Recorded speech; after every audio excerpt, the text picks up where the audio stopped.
Greetings, North Star. Coming to you live Thursday, March 12th. Wanted to send a message that hopefully is played at your team meeting tonight. And I wanted to address kind of the coronavirus and the impact that has on selling Cutco. So I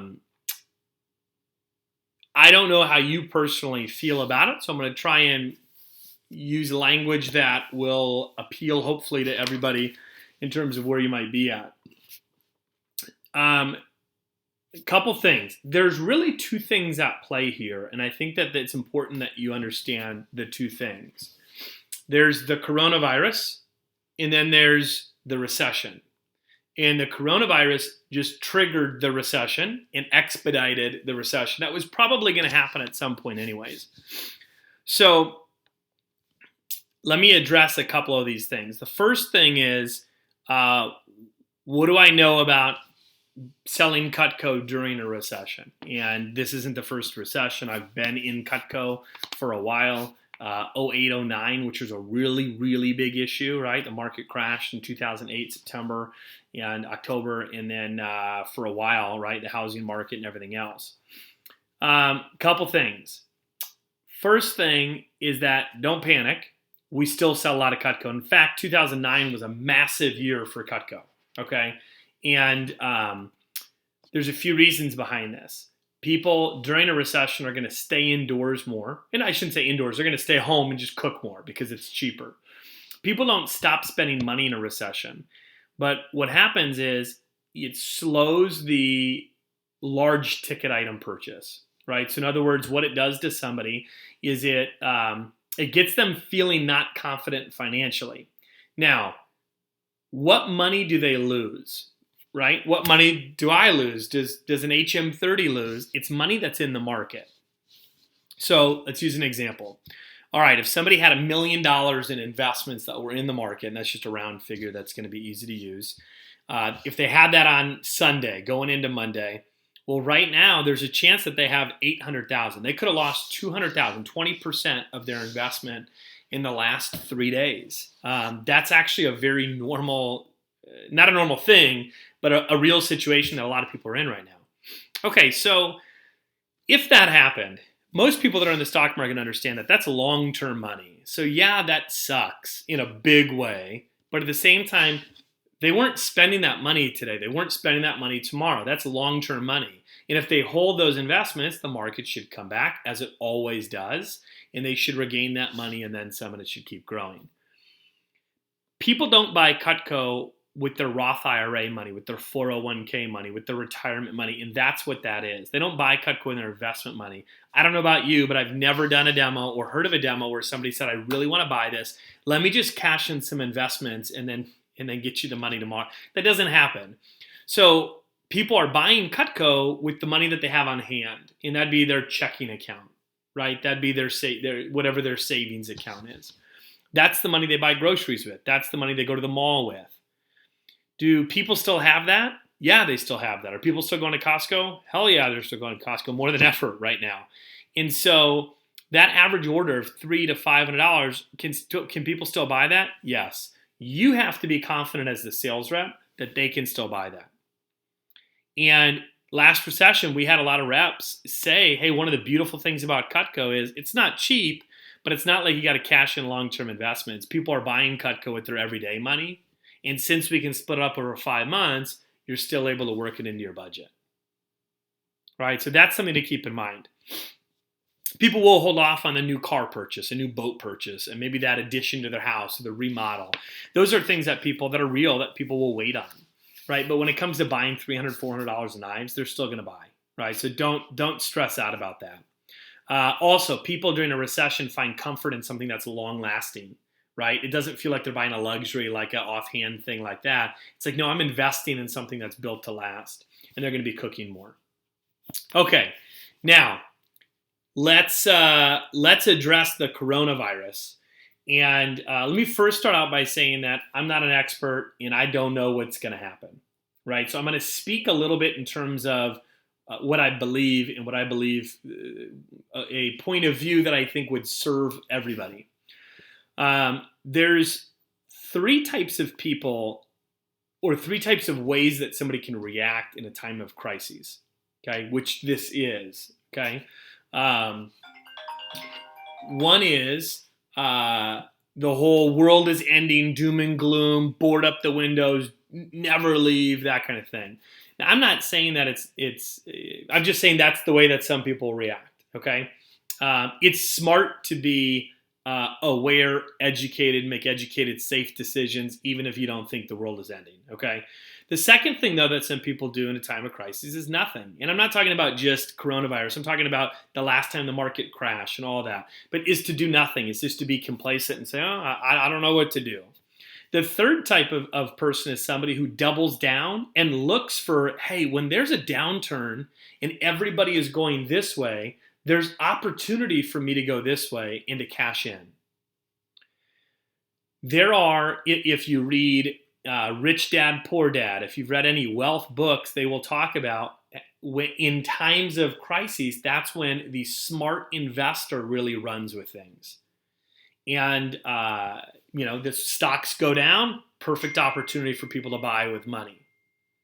When the real estate market goes down, people that are positioned well, great time for them to snatch up a bunch of stuff.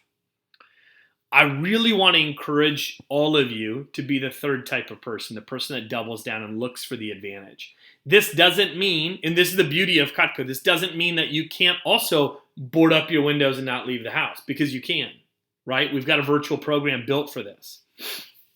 So let me give you, I'm going to give you 5 things that could be why there are advantages to the coronavirus if you're a Cutco sales rep.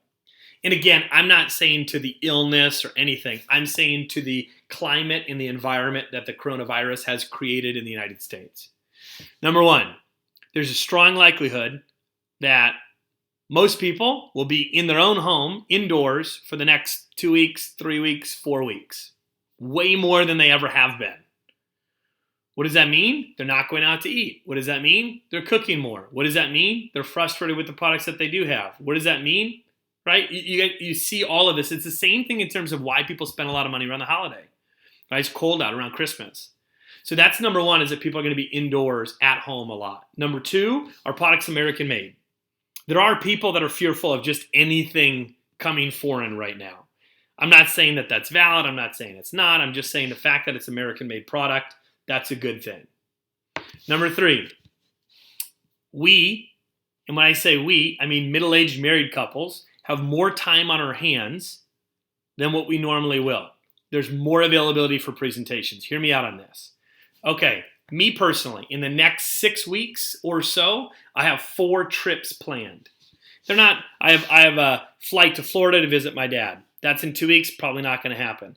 I have a retreat, a dad's conference, mid-April, probably not going to happen. I have another thing, surprise thing for my wife, probably not going to happen. And then I have a trip to New York City to take the Kinzers, probably not going to happen. So what does this mean? I have a lot of time that I'm going to be here that I wasn't planning on being here. What else is a reality is that all my kids' activities are being canceled. So what does this mean? I, as an HM30, am going to be at home more than I will ever be at home for one month, for 4 weeks. This plays into a few different things. Number 1 is I'm available, right? I'm available for an in-home presentation if we feel comfortable allowing people to come in. I'm also definitely available for a virtual presentation. What's the other part of this? I definitely am going to look for anything to occupy my time. Why? Anybody who has small kids, if you're in the house with small kids for like 3 consecutive days of not leaving, is like pulling your hair out, like give me some distraction. So I think that you'll find that people are available for presentations, either in person or virtually. Number 4, why this could be an advantage for you is you have the opportunity to polish your virtual game up, right? Out of necessity, it allows you to polish that game up. I really believe that if you're offering virtual presentations, there's no reason that you couldn't be just running rampant with a full schedule. The 5th reason that this could be an advantage to you is that many of you have an extended time off of school.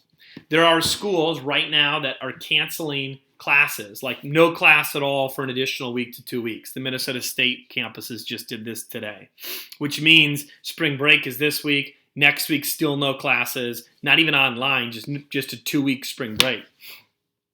Use that time. Be that third category of person that doubles down and says, I get an extra week. I'm not just going to be lazy. I'm going to use that as an opportunity to make an extra $1,000, $2,000 by going out there and selling a lot of Cutco. Some of you aren't at a school that canceled for another week, but you're at a school that said, hey, all online, and you're going to be at home. Well, it's different taking online classes if you're at school in your dorm. That's one scenario. The other one, though, is if you're at home at your parents'. That's different, right? That's not college necessarily, right? The college that you're used to. And so what I would tell you is, hey, plan on working and using that as an opportunity of how this is an advantage for you, right? Because the fact is, if you create a little bit of momentum this week and next week, there is a real chance the epidemic hasn't really hit our area hard yet. And if and when it does, schools are going to be delayed more and more. So if you create some momentum right now, that can pay off for you here as you move forward.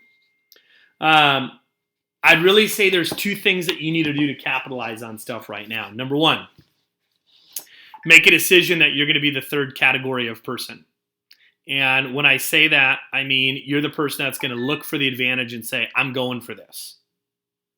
Right? That I'm really going for this, and I'm going to make this. I'm going to be able to look back and say, man, that was great. Maybe you have money set aside, and you're somebody who can go out and use this as an opportunity to make more, and be the person to invest in some extra stocks and take advantage of a low market.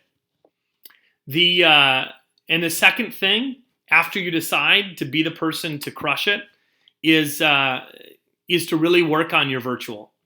I would add a little line in. Okay, so pay close attention to this. You're talking on the phone, I'm doing presentations, blah, blah, blah, blah. I'm trying to do 10 before Monday. You share your goal. The great thing is and you're going to add this in. The great thing is I can do both do in-person and virtual presentations. Right? So I wanted to know if I could stop by tomorrow at this time or this time. If they sound a little hesitant, then it's, hey, no big deal. Do you think I could do an online presentation with you? And you go that route. Right, but I really want to encourage you to be open to that, and then go head first into the virtual program. It works. We sell a lot of Cutco that way. I don't care if you personally have sold a lot. Be the person that adapts when necessary. Last thing, I want to leave you with a little story, and it's back in, and this is way back when in 9/11, right? September 11th, 9/11, way back when that all happened. We're talking about time of crisis. That was a time of crisis, right? That was, everybody was like, what's happening? Are we going to be in a war? I remember being in high school and having that happen. Totally surreal. And the week that it happened, in the couple of weeks after, the number 1 office in the nation was the New York City office run by Joe Gianelli. And it was wild. Right? And by the way, to be completely transparent with you, I was in high school, not in Cutco. But hearing the story from other managers about this, Joe was always a good manager. His office always put up solid numbers, but they were never number 1. Crisis happens in their backyard, right there, and their office rallied. They use it as, that like rally cry of like, hey, for them it was, hey, we're New Yorkers. Right? And what can we be great at right now? How can we step up? And they just blew everybody out of the water for the next couple of weeks. It's a really interesting, crazy way of how people come together. In St. Louis, I remember I was a manager for this. This was 2000 and maybe 2007. I don't remember the year. You could look it up. St. Louis got hit with crazy tornadoes. Power was out to 1 million people, and it was during SC2. And the St. Louis office won the push period, and they were doing demos in people's homes, bringing candles because there's no electricity. So they'd set up a candle, they'd do their demo. That's how committed they were to making things happen. And they had a wild finish to the push in the midst of all of that. That's not what we're dealing with right now. But my point is, you could be the person that gloom and doom, pack it up, I'm not doing anything. You could be the person that's complacent, or you could be the person that uses an opportunity to double down, find your advantage, and run with it. I really want to encourage you to do that. We are creatures of habit, and when you set up a positive pattern for yourself in life of how you're going to respond and react, you'll do that over and over again throughout your life. We're North Star. We're the number one division in the entire company right now. Let's stay that, right? Let's stay that way. Let's be the North Star for how to react in this type of situation for Cutco. Thanks, guys. I hope you have a good phone jam tonight. See ya.